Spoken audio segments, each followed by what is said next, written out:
Hello and welcome back to the podcast, everybody. It's a very special day. It is my birthday today, which is super exciting, hence why this episode is coming out a little bit later in the evening, because I've been spending time with the family. But I'm very pleased to be getting this in just before the end of the day, fulfilling our Thursday promise of bringing you a ton of value every single Thursday. And this is an episode that I know you're going to get a ton of value out of, because this episode is all about the behind the scenes process of delivering the webinars that we talked about in the previous episodes and building an advocates network. Like, exactly what do you do to actually put that network in place? What do you offer people? How do you make it compelling? When it comes to webinars, what do you focus on? How do you put the events together? How do you get the word out? How do you drum up attendees? You know, the complete end-to-end process of changing your entire organization, facilitating learning, creating an advocates network, creating a movement, and ultimately moving the needle in your organization. So this is another conversation I had with Aline Gashir. Again, a follow-up to that one. I thought I'd share it. So it's like 50 minutes of just packed full of stuff. So just kind of listen in, let it all sink in, and hopefully you're going to get a load of actionable insights out of today's episode.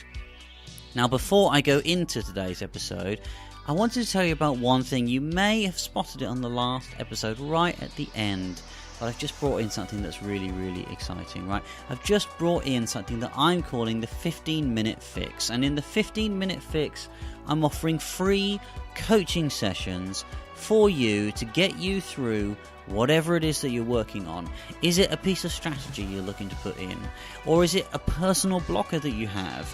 Is it a goal or an aspiration you want to get towards? Or is it an impact that you want to make that you need help with? These are 15-minute free coaching sessions that you can book in with me, and we can talk about whatever's on your mind, whatever you need, and in a very, very focused time, we're going to get you to the point where you have some actions, you can take them away, and you can start moving towards whatever outcome you have in mind. Now, every single person out there has a dream, has an objective, but has a blocker, and has something that's preventing them from doing something. And it's these kind of coaching sessions that can really move you past those. So I really, really strongly recommend that you get in touch with me and we do a coaching session. And the great thing about the coaching sessions is they're shared on social as well. So I'll be playing them back into the podcast. You'll get insights from other people getting coached, and hopefully those reflections are going to give you an opportunity to learn from and support yourself in achieving what you want to do from other people's coaching sessions as well. So it's a really, really good opportunity not only to get coaching, get feedback, get support, but also to feature on the show and share what you need and get the word out there for yourself as well. If you want to take part in these 15-minute fixes, just go to imdanthomas.com, and you'll see at the top right there's a booking form. So imdanthomas.com, there's a booking form at the top right. It goes straight into my calendar. You can book the time in right then and there at a time that works for you, and we'll put that time in and we will do our coaching session. So please do take advantage of this. I know it's going to really, really help you reach your goals and give you something that's going to really drive you forward. So imdanthomas.com, head over there and hit that coaching session button, and I really look forward to seeing you in a session there as well. So on with today's episode, loads of insights from this one. Here it goes. We are super next level buzz users. It's our job. But even when you did the webinar, there were points I'm like, oh yeah, I didn't either think about it that way, or it was so natural. Like, this is, of course you're doing this, or of course you're using it this way. So today we want to talk about more the behind the scenes. Maybe we want to start with the whole invite process, because you mentioned to me you create the webinars as Jive events, and then people can say, yes, I would like to join, no, I wouldn't, or maybe. And then you send out the email afterwards to those people who said, yes, please, I'd like to join. A couple of things going on. We had workshops going on, and we also had webinars going on. Workshops would have meeting invites sent out for them. because people need logistics and put the time in the diary and all that other stuff. Webinars, we would just use events in the community, because realistically, it doesn't actually matter from an administrative standpoint. It doesn't matter whether somebody attends or not, right? In the big scheme of things, because your goal is not to convert Barry, right? Your goal is to convert the whole organization, right? So you're purely talking about numbers. You're not necessarily talking about specific people. And this webinar is designed for anybody. So if you create a load of additional admin for yourself by, trying to administrate the webinar too much, you actually remove time from yourself in just being able to deliver on the webinar. So what we would do, and this is for Jive specifically, is we create an event. I'd have a big arrow that says click add to calendar, and prompt them to add it to their calendar within the event. And then it was up to them whether they do it or not. So it would say in quite big letters, click yes, I am going, then click add to calendar and add it to your calendar. If they forget to do that and they miss the webinar, it's not a big deal, because there's another one the following week at the same time on the same day. So it's like, I wouldn't get into meeting invites. They'll take up way too much of your time, and it's not really important. Also, a lot of people, even if they do have the calendar invite in, will just decide to not turn up on the day. So trying to chase them and do more, it's not really worth doing. What I would do is overbook your events quite significantly. But with BT audio conferencing, you can increase your number of lines to 150 on a standard account. It's really easy. You just phone them up and say, can you please increase my number of lines? So if you haven't done that already, do that. And that will help you get a lot more people in the room. And then once you've done that, I would actually list the event for, if I had 150 lines, I would list the event as 200 attendees. Because a lot of people won't turn up. Like, how many people did you have on average on a webinar? Between 80 and 100. But let's talk about how you get those people in, you get their attention in the first place, because that's the goal. Isn't necessarily about the administration of the webinar, it's more about how you get them into the webinar in the first place. So your very first starting point, so actually sending out a push message, a push notification to everybody in your community, if you have the power to do that. And then when you go to create that news story, it's going to push a notification to everybody's inbox and potentially an email if they've got emails turned on. So, it's a huge push out to your organization to say these things are coming already. And then within your communications, you really want to be focusing on the testimonials and the feedback that you're getting from those people, and you want to be encouraging those people to be commenting and providing feedback on their experience after the event as well. And that really sort of kind of help drives it. You want to try and keep the conversation going and to get the word out for these events as much as possible. Also, creating a big schedule of webinars is a good way to go. There's a lot of people that won't be able to make the one-off option, but if they can look at a big list of options, then they're much more likely to go, right? So you only have a few opportunities to encourage someone to go to the page and register for a webinar. So if they go to that page and there's like 2 webinars and they happen to be off those days, or they're not good days for them, it's going to be harder to get them back again, to get them to look again, because they've already made an assumption that they don't work. So put out a big schedule, and normally I would do it in 3-month batches, with, depending on how much time and energy you've got, 2 to 4 webinars a week, usually on Tuesdays and Thursdays. And then they can look through that big list and they can say which one is going to work for them on which days. They're much more likely to convert that way, because if they've got 3 months worth of webinars in front of them, it's very hard for anybody to say, oh, I'm not free for any of those. Yeah, you only need to attend one. Yeah. Exactly. So they may end up, missing one and coming back to it. So start pushing out messages to them, and then start creating a lot of energy and enthusiasm around those. When you're in the webinar itself, towards the end, when you're doing your wrap-up, you'll get a load of comments back in the chat window. People will say, thanks, this was great. This kind of opened loads of doors for me, etc. Make sure you capture all of those from the chat before you close down your WebEx. So just copy all of that text and then repeat that text. Mention those people in the follow-up news stories and just really showcase all of those testimonials, all the things that people are saying. Potentially put a video together which is just a showcase of testimonials, and depending on your resource you could even go as far as interviewing people or doing more than that.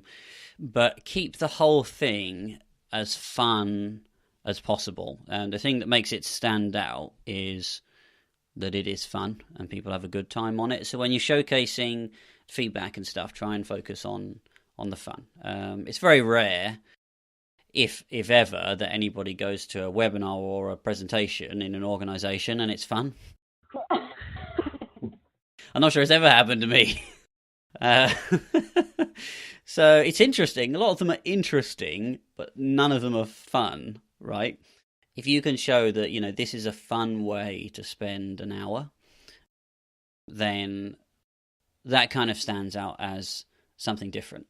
You may want to do a little bit of rarity or scarcity, so you could say, we've only got X number of seats left for this particular webinar, do the odd status update before the webinar. Always do a bit of sharing and circulation, sort of half an hour before the webinar's about to start, saying, don't forget the webinar starts in half an hour, jump on there, get involved, and essentially tweeting out into the community.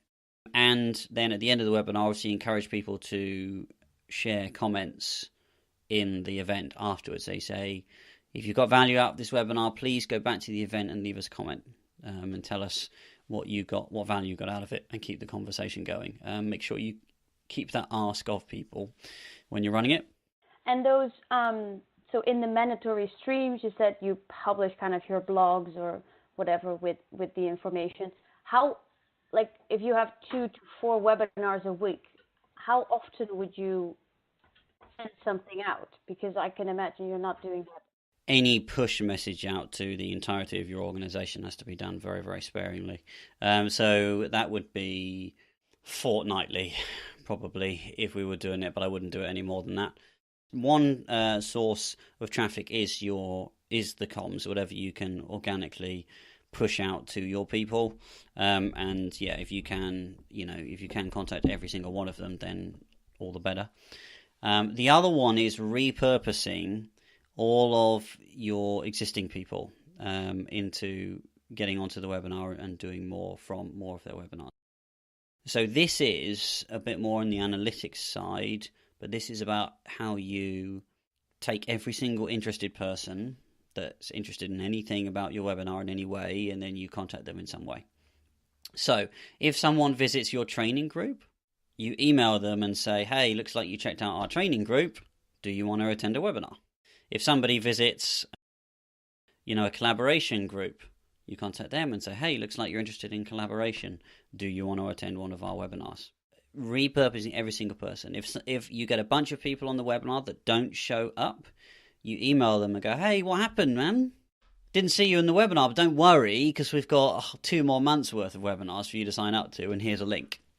So you're always churning that engine. You're always turning over these people, and anyone who doesn't attend or anyone who shows interest in anything related to the thing that you want to, email them directly with a tailored message that is appropriate for whatever their level of interest in. So you might look in your training group and say, hey, looks like you've been putting some great comments in our training group, but we haven't seen you in a webinar yet. Please attend the webinar. All right, so it's just that little bit more recognition, so it doesn't feel like just a cold message. It feels like they're actually being recognized for something that they've done. Or you might say, thanks so much for creating that amazing content in the training group. Haven't seen you on a webinar yet. Why not come and join our webinar? And you'll get that all from your analytics. You'll get all their ID numbers, and then you can just look at their email addresses in the profile report.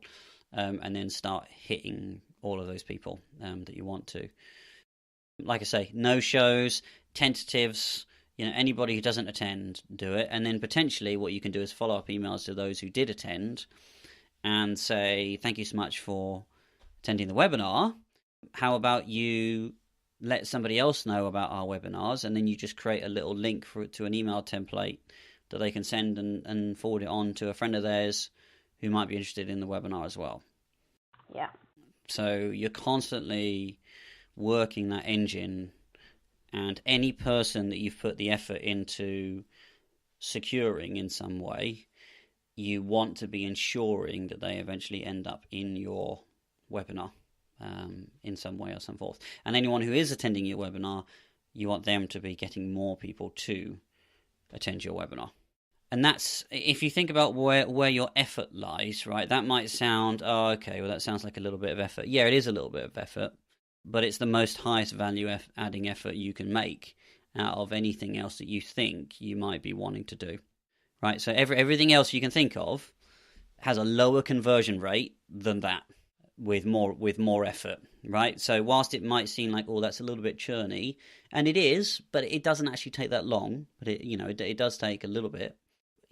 Putting these people in and then deduping them in a spreadsheet and then saying, have they attended? It doesn't take a lot to just create a spreadsheet with a few columns in where you can look at it.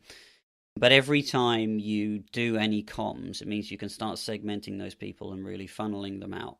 So you might send them a message, say, oh, Debbie, you almost attended our webinar the other day. You signed up, but we didn't see you there. That's a shame. Don't worry, I'm sure you were busy. We've got a load of others going on. Right, so it's all nicely kind of friendly, tailored stuff that you don't see, stuff that feels like you've spent just a little bit of time understanding their situation and understanding what they've done. Not just saying the same message over and over, adapting that message to recognize that they actually tried. She actually did try, right? She actually signed up for the webinar, but for whatever reason she didn't turn up, right? And to get her in again, it's important that you acknowledge that, and you don't just try and hit her with another message saying attend a webinar, because she'll be like, oh, well, I tried, I was busy. And then people get put off. And they also realize, oh, if I click attend, they actually remember that I did that. Yeah, exactly. Yeah, so you remember, oh, thanks so much for showing interest in the webinar. Shame we didn't see you in there because you missed out on all of these awesome things, but don't worry, because we've got a whole 2 month more schedule for you to join. That's a good message. And if people are doing that very often, do we email them each time? Potentially, yeah. Potentially. You won't get many people that accept and don't go. And there'll be a degree to how segmented you want to go. I mean, essentially saying, yeah, I suppose in theory you could have another message that say, Debbie, it happened again. Why? You signed up and we didn't see you. But, I wouldn't go more than sort of 2 levels deep. So the people who do join, do you just keep track of them in like an Excel file? Like every time we had a webinar, you put in their names and everything? Or yeah. Depending on how your WebEx is set up, if they put their email address in, you could do it that way, or you can cross-reference them from the people that accepted if they've put their names in. There'll be a lot of people that don't put their names in or don't put them in a very clear way, or you can't really work out where they're at, and that's fine. You're talking much bigger scale stuff for all of this, so it doesn't really matter on the individual basis. If they come back and say, oh, actually, I attended a webinar last week, you say, oh, no worries, and you just update your spreadsheet. It's not, don't spend time trying to create that accuracy. It's just not time worth spending. Yeah. Your focus is, how do you get as many people through this funnel as possible? That's your focus, through whatever means possible. So you may use leaders or cascade messages or whatever you use in order to be able to get you there, but don't focus on the individuals. At the end, what you can do, if you have the data, is do some analysis to say who from where attended, but you don't need to do that within your campaign period. If you do, you're going to end up spending more time reporting than you are delivering. Yeah, like which function they're from. And if you think about that, you could have delivered another webinar or 2 in the time you spent to do that. and got another 200 people through your pipeline. So and if you scale that out into, how many people in your organization have you got? 18,000. 18,000. 18, 1-8, yeah? So if you had 50 people in each webinar and you did 4 webinars a week, right? That's 200 people a week. It's not, the numbers might seem really, really big, but they're really not. They're really not. And you only need to get to like 80% of that. Think of this, rather than thinking of it as a campaign, think of it more as just a continued service to drive adoption in your community. One that is very, very high value adding for your adoption target. So you might not do, 4 webinars a week indefinitely. You might just do 4 webinars a week for a few months. But keeping it as 2 webinars a week on an ongoing rolling basis is always going to be driving your adoption figure going forward.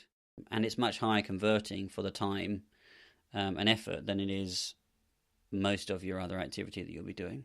So whilst it might seem like, on an individual basis, delivering webinar after webinar, whilst it might seem like a bit of a chew to do it, it's worth doing.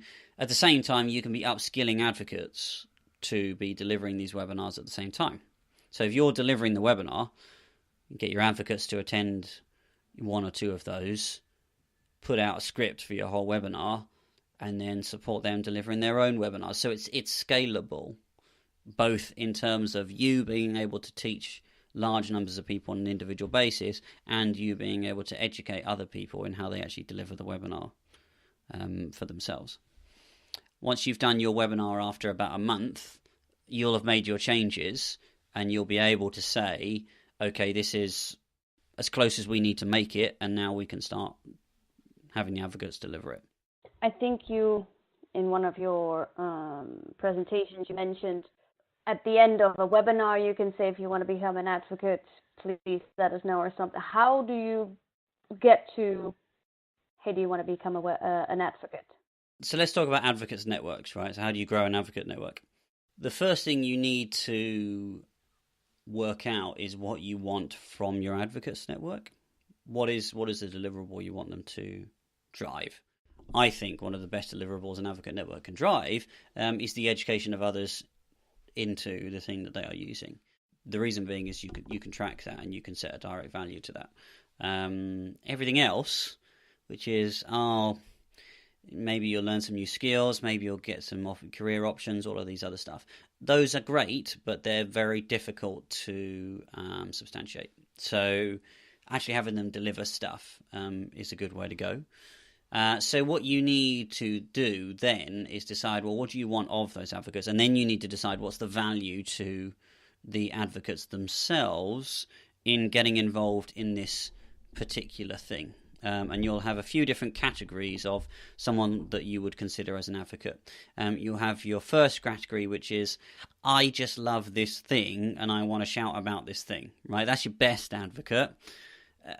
With almost completely selfless advocate that just says, like, I'm just in it to win it and give me something to shout about, right? They're your best type of advocates. They don't really demand anything in return.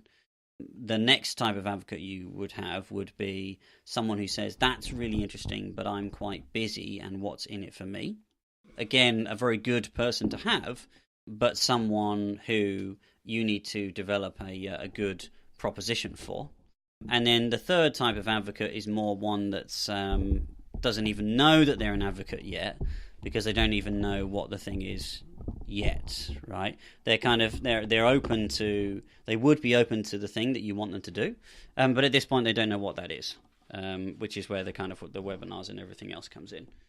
The webinars, of course, are a great enabler for all of that, right? They're going to get people in the room and they're going to develop a whole ton of energy around your particular thing that people are going to like and are going to want to do more about. So it's going to create advocates just through that method. You can have them sign up immediately afterwards. You can provide a link during the webinar, provide further opportunities for them to get involved, whatever you want to do in order to provide new opportunities for them within the webinar itself. You can do that. If not, then what you can do is start targeting them from their interactions, like we mentioned earlier. So if you've got high point scoring people in groups, then you can go to those people and say, hey, looks like you're really interested in X. Do you want to become an advocate? People who visit a group, people who create content, all of this stuff. Retarget all of those and focus on those people. Then the last one would be just going out through comms and gathering those people through comms. The most important thing, though, is you identify what is in it for me, for that particular person, and the ask that you make of those advocates is realistic and aligned to something that they are comfortable in doing. So a lot of people will create an advocates network and you say, oh yeah, become an advocate, deliver a workshop. And they're like, well, that's the most terrifying thing I could ever imagine doing. So no. And you see that all the time. You see these huge advocates that are only measured by their number and not by their output. And they're like, oh, we've got thousands of advocates. Okay, what have they done? Well, not a lot, because the ask is too great. So the value that you can offer an advocate is, exclusive content, newsletters. I would send out a newsletter to our advocates every 2 weeks, always every 2 weeks, which would give them exclusive insights into stuff, behind the scenes stuff in terms of the development of the platform, what was coming up, sneak peeks, previews, screenshots, stuff I've curated, stuff that's not available to anybody else, and usually some fairly frank views from me and, a good sort of person-to-person kind of conversation. And again, I'm emailing all those people from my personal inbox, so I would email upwards of 3,000 people every 2 weeks from my personal inbox. So if they replied or they wanted more information, they could get in touch with me. Because again, an advocate is built on a trust relationship. And what you need to remember with an advocate is a lot of people will sign up as an advocate not ready to take action yet, but interested in the fact that they might take action.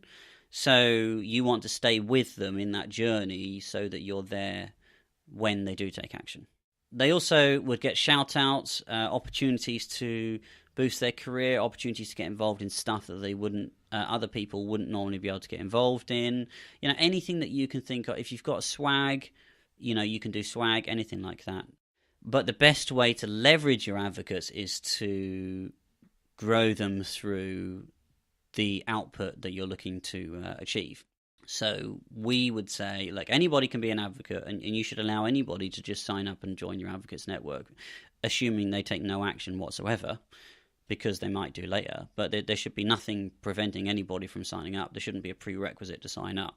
So anyone can sign up, but they could level themselves up and gain rewards and medals in the community by delivering on specific outcomes.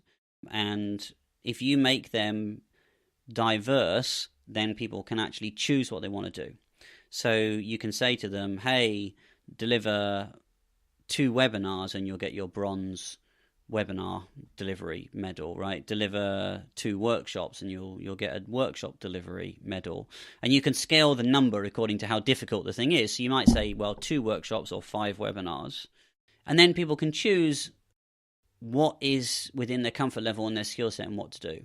So you can do workshops, webinars, you could do attending events, you could do speaking at meetings, any kind of promotion of your community you want to allow them to do, but don't make it so that the only way they can get rewarded is to do something that's super uncomfortable for them, because it's asking too much. Of course, the best thing about this method is the only way that they get recognized is because they have to register everything that they do. Yeah. Which means that you get visibility of their output. That's why it works so well. Because if they were doing stuff and you didn't have visibility of it, then you've got no MI. But if they have to tell you that they've done it, then they're going to get recognized for it. And when they tell you that they've done it, they can tell you more. So you can have a form where they fill out and they say, you ask them, what was the webinar like? What were the questions like? Who attended? How many people attended? All of this really good data that you can then extract out. So you can say, our 500 advocates have delivered 100 webinars with an average of 25 people across them, which means that we've trained, another 2,500 people in our organization. Huge. You have to have that final step. I think that's what a lot of people miss, is they say, can you go off and deliver a workshop for us? And you never know whether they've done it or not. Yeah. They have to earn their way in, and they have to show that they've earned their way in. And you don't need to question it. Just let them register whatever. I mean, if they're lying, they're only lying to themselves. It's not a big deal. So you don't have to audit this stuff. You just have to kind of see when someone comes in and, you know, they hit number 5 on workshops or whatever, then you send them something for their profile, you know, maybe a pin or some swag or something that they can have, maybe a different coloured lanyard, whatever you put together. It doesn't need to be a lot. The nice thing about this is when they deliver a webinar, they're developing themselves. And that's the most important thing about it for them. It's not about earning a nice pen, right? What you want to be celebrating is you just delivered a webinar on your own. That's huge. If you haven't done it before, you know, these things are scary. So celebrate the achievement, the milestone that is that, and give them swag that allows them to promote their personal milestone. So give them swag that is going to stick around for a while. Yeah. I always think the best swag is stuff that people that will sit on someone's desk, or they'll carry with them, or it will stay with them in some way for some time. Right, so if they have a different coloured lanyard or a pin or something like that, they can wear that and they'll always be reminded that they've done something, and that's an achievement for them. And other people will look at it and they go, "Oh, hey, how'd you get that lanyard?" And they'll be like, "Oh, you have to deliver 3 webinars," and people will go, "Oh, okay, that's pretty cool, nice, you know, kudos for doing that." Right? They get the recognition for it, and that's so much more meaningful than you know, a branded water bottle. It doesn't really. You don't need to spend a lot of money on swag. You just need to make sure you align it to something that's going to make them feel proud. So it might start as a sticker. It might just start as a sticker. You stick this on your laptop, and then every time you look at that, you know you've done something cool. Because then, once they do something and they start unlocking that, they're going to branch out and do other things. So we had a lot of people that would start with a webinar, and then they would go off and deliver a workshop. They would have never, ever considered doing a workshop before.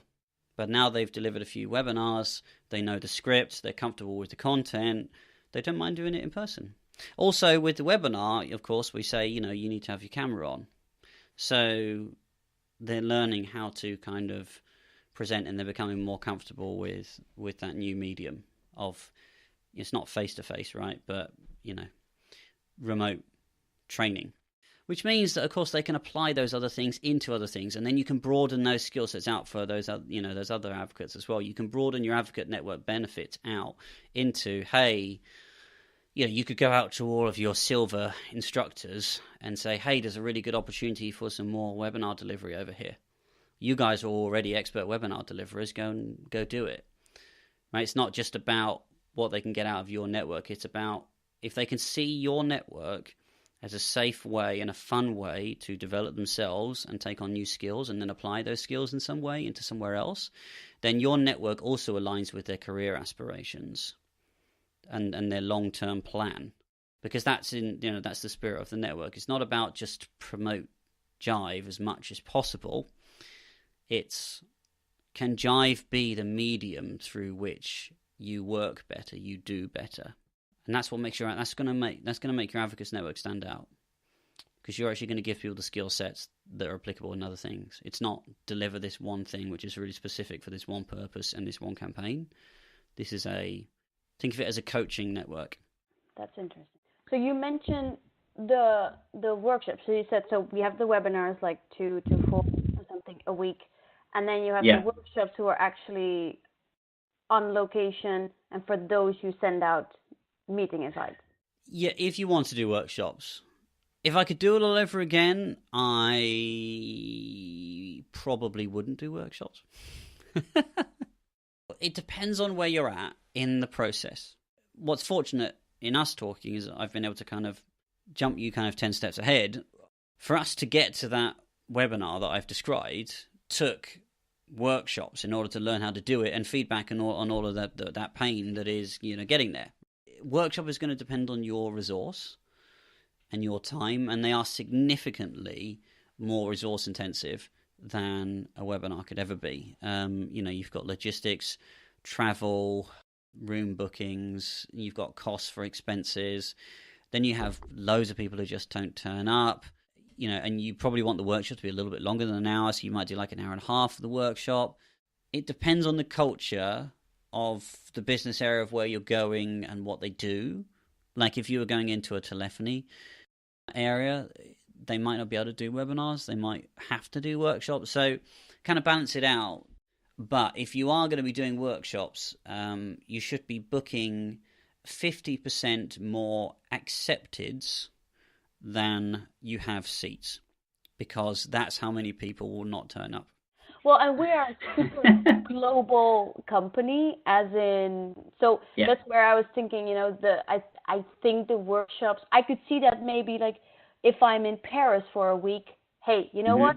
Let's see, then we can do it. Or maybe advocates who are in their location and say, I'm doing, during lunch or something.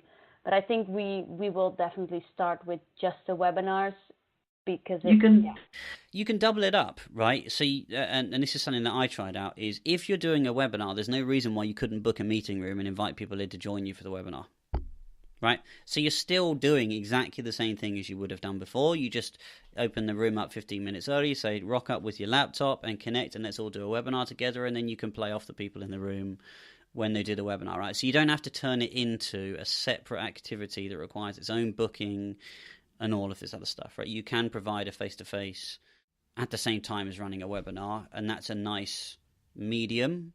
But yeah, actually delivering a workshop separately, that's also different in terms of the people that can do it, and this will depend on your resource. But, some people, a lot of people are better at webinars than they are face-to-face presentation, and vice versa. So it really depends on the comfort level of the resource you have as well, and the experience level of those people. So you could try it out, but I wouldn't feel obligated. So then I'm thinking about those email macros. I mean, maybe they'll need those if we're not going to send out, because you didn't do anything with the events, as in they're on Jive. People go there. That's where you can click on actions and then add to calendar, and that's basically it. Yeah, so you don't necessarily need those email chasers. Yeah, and then on Jive, what you do is you just you create all your events and then make one blog post and have a listing of all the events, so they're not all over the place. Just have one blog post with the listing to all, and push people there. I mean, this whole thing is iterative, right? So you just kind of start it, see what works, see who's attending, and then go from there. When people come to the webinar, I'm sharing my video. Do we ask other people to share a video, or better not due to bandwidth or something? Like, is it? I will share my video. I try and get other people to share their video at the beginning. I used to do a little game where I would get people to share their video, and laptops are always kind of pointed up, right? So normally you see laptops like this, and people are at the bottom.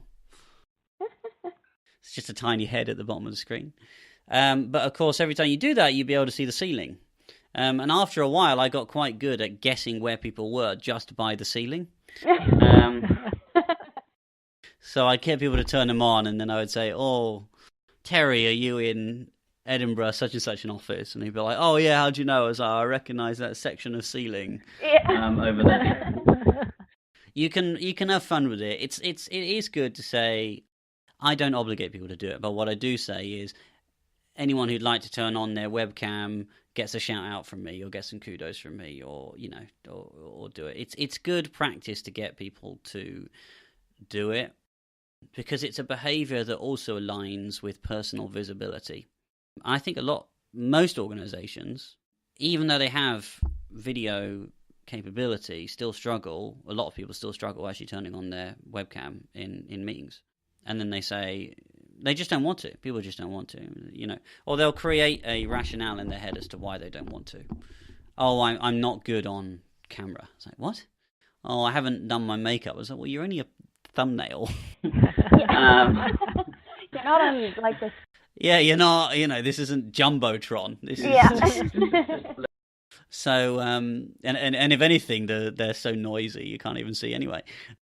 So, there's a lot of people always a good reason for that. But it's nice to kind of prompt people to do it. And what you find is once you get one or two people doing it, you'll get a whole bunch of other people doing it. That's why it's good for you to have your camera on, because you create the safe precedent for other people. So it's up to you. Don't belabor it. That's something that you would do in the warm-up. So you have this kind of standard things that you go through during the webinar. Yeah. Did you ever tailor some of these webinars because it was for a specific audience? Yeah, I certainly would tailor them. Within the webinar that we talked about, it's really easy to tailor. So when you talk about a stream, you just create a stream for a specific team that sits within the people that are on the call, or a department that sits, around that. When you go to collaborate on something, you just change the name of the Excel spreadsheet to which you're referring to a common type of Excel spreadsheet that team would make. It's really easy. The nice thing about it is the whole thing is universal, and it takes very, very little to actually make it feel like it's tailored. So if you go into your main navigation on Jive, you say, let's go over and check out our directory, then the place you visit is the group that they sit in. It's really easy. Yeah. So if there's an opportunity to tailor it, then do. The idea behind the webinar is that they're looking around and seeing everything that's going on in the organization as well. So don't necessarily feel like you need to tailor everything to do. I mean, if anything, you're trying to do the opposite. You're trying to help them discover new stuff. So we have this training group.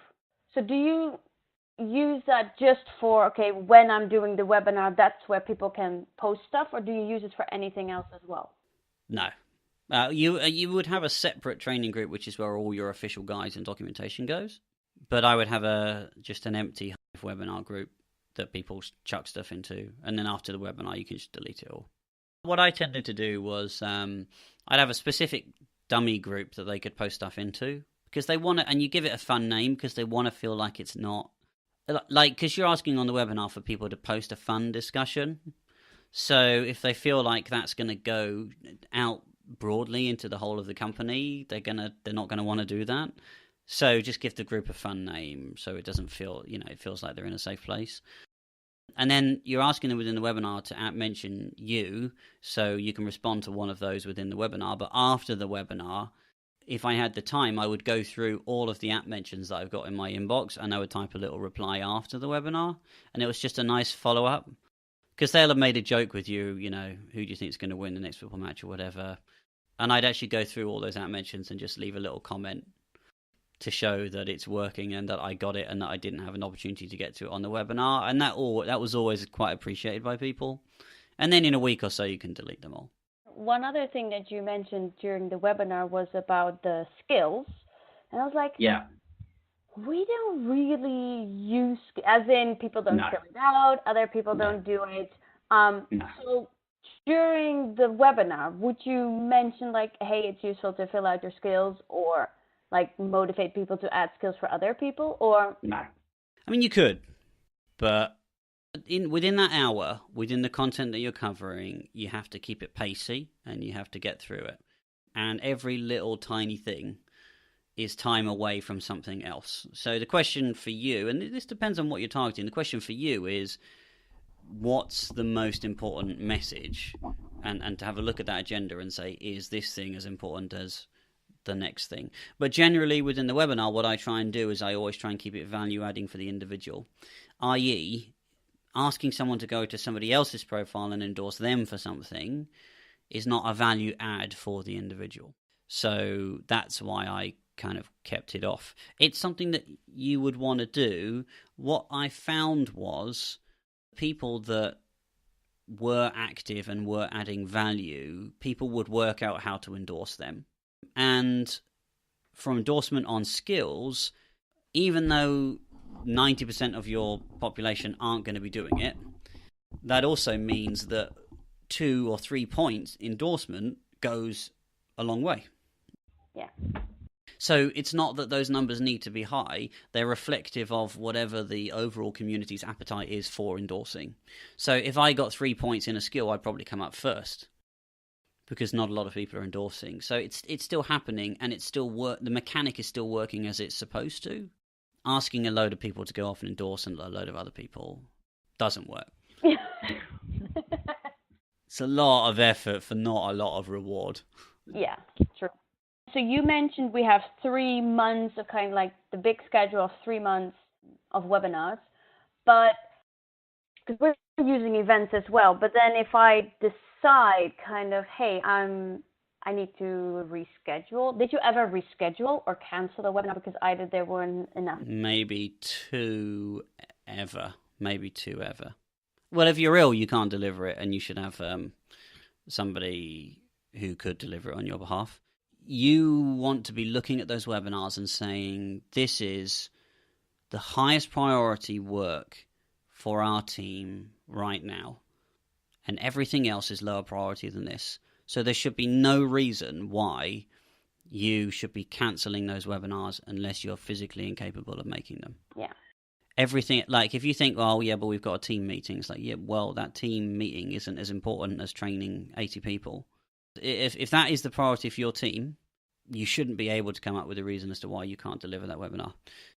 And if you do cancel that webinar, of course, you're going to have to deal with the static of a bunch of people turning up and it not being there. And of course, if those people turn up and it's not there, you've potentially lost those people from coming back.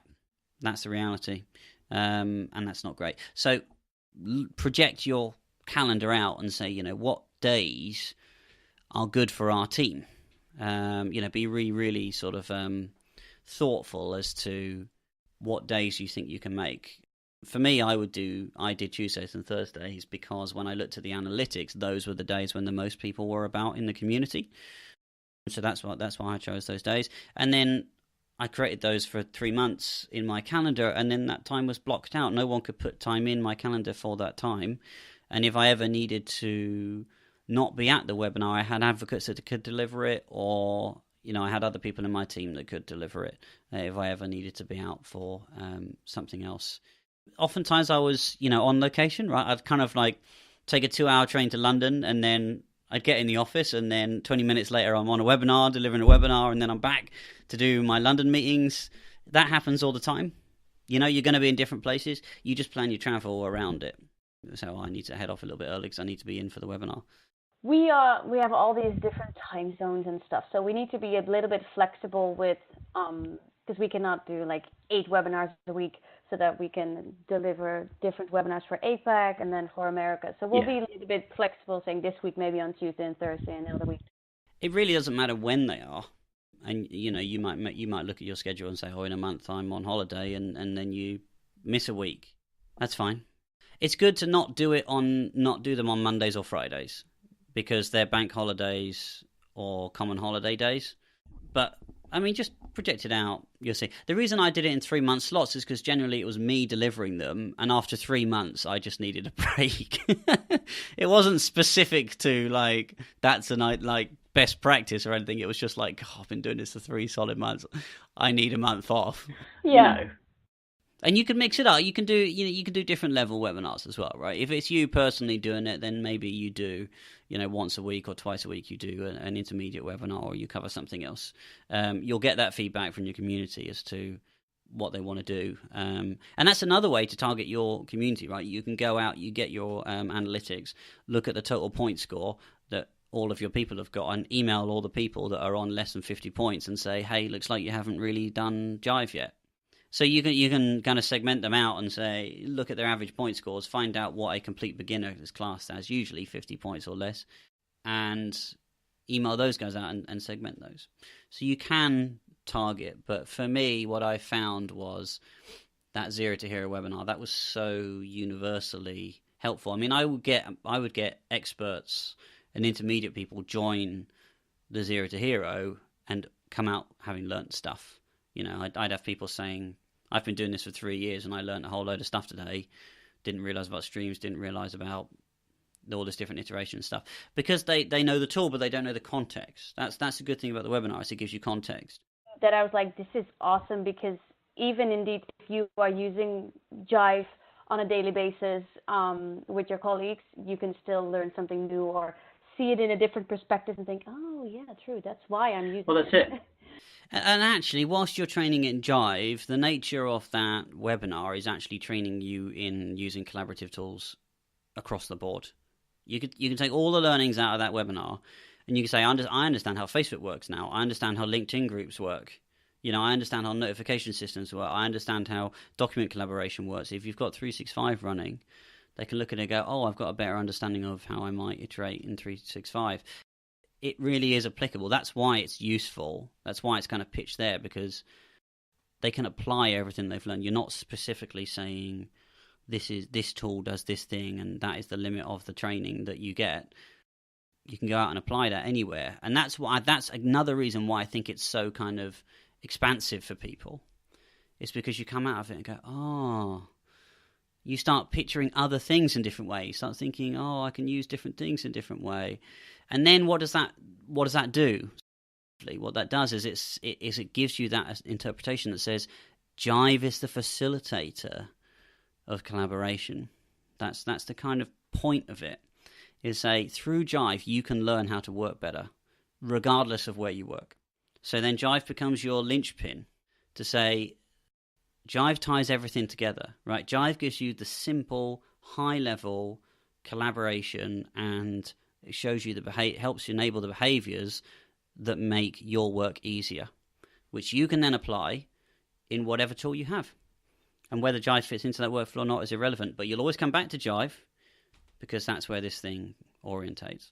And I think that's, as a piece of software, that's where Jive sits best, right? You can't sell Jive as something that does everything, because it just doesn't. It doesn't do a lot of things. You need to appreciate where Jive sits in the broader collaborative tool offering. It's got a lot of functionality that is missing to get you to your end result, but it can train you how to do that very, very well. This, again, has been super helpful. No worries. What I would encourage you to do is just get started. Don't try and over-engineer this stuff. Go out, start growing your advocates network. Just start doing some ad hoc webinars and seeing how they're going to pan out. Don't feel like you need to plan the whole 3 months now. Just start running some ad hoc webinars, see how it works. Get your experience up before you actually commit to 3 months, because if you feel nervous or intimidated, the last thing you're going to want to do is commit to 3 months of this thing. And you're like, oh, God. Have some practices, dry run it, get it comfortable, make sure you can deliver on time, iterate it, see what you want to do. And the best thing you can do before you go on holiday, get yourself poised and ready so that you can start up straight away next time. Even if you're only running it with, 5 people, it really is the same. It really is the same. The only difference is when you run a real life webinar with a lot of people, you're going to get down the bottom of the screen, you're going to see a load of people drop out throughout the webinar.